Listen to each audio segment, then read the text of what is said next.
Let's get one thing straight. Childhood abuse is a very serious thing, and watching a simple YouTube video isn't going to make this traumatic experience disappear. While we try our best here at Psych2Go, we definitely don't claim to have all the answers.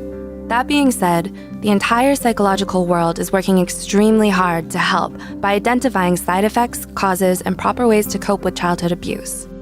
In 2019, healthcare professionals are developing some pretty groundbreaking methods, so let's shine a light on their hard work. Part 1. Different methods for each person. If there's one thing that researchers have discovered after all these years, it's that one size definitely does not fit all. Trying to create a universal approach for every person who has experienced child abuse is ineffective, because everyone is different. According to the new school of thought, treatment should be tailored to each individual's experiences and personality. Therapists are also careful not to make assumptions or broad generalizations.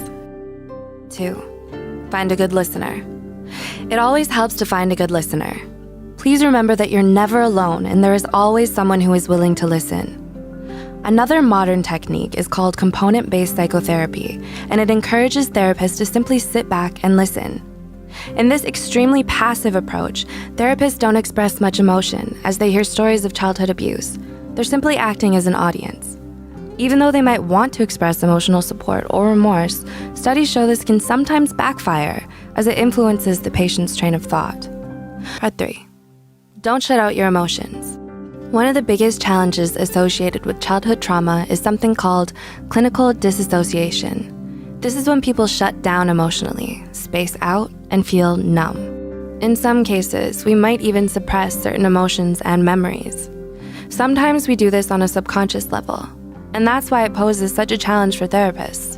We train ourselves to subdue and suppress these emotions when we should be accepting the pain, hardship, and trauma. Of course, this is easier said than done, and this process can be quite the journey. But with the help of healthcare professionals, this healing seems a lot less daunting. Part 4.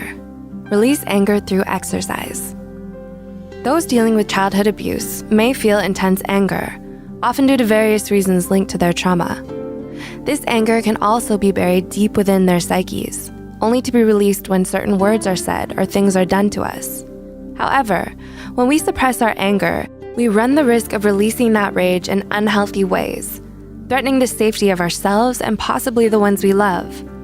Sometimes clinical treatment isn't enough to release this anger. One study addressed this issue and found that rigorous exercise could be a possible solution, as well as meditation and yoga. Part 5. Biofeedback therapy. Another interesting method used by therapists today is biofeedback therapy. This is when patients learn how to control things like their heart rate, muscle tension, and blood pressure with only their mind. Typically, patients are connected with electrodes and monitored by therapists. Through trial and error, they learn which relaxation methods work best for them. Studies show this method works best as an intermediate stage before psychotherapy. Part 6. Breathing exercises. Although this might seem like a simple fix, simple breathing exercises provide immense relief to those dealing with childhood abuse, PTSD, and anxiety. There are many special breathing exercises that you can try to help with relaxation. Although this might not provide the same level of treatment as a professional therapist, it could be a good start, especially if you're not ready for therapy or you don't have the means to afford consistent therapy sessions.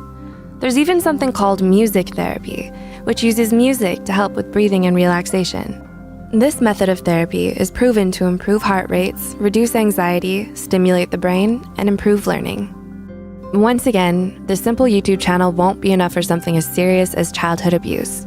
But nonetheless, we hope that the strategies we provided give you a starting point in your road to recovery. Thanks for watching.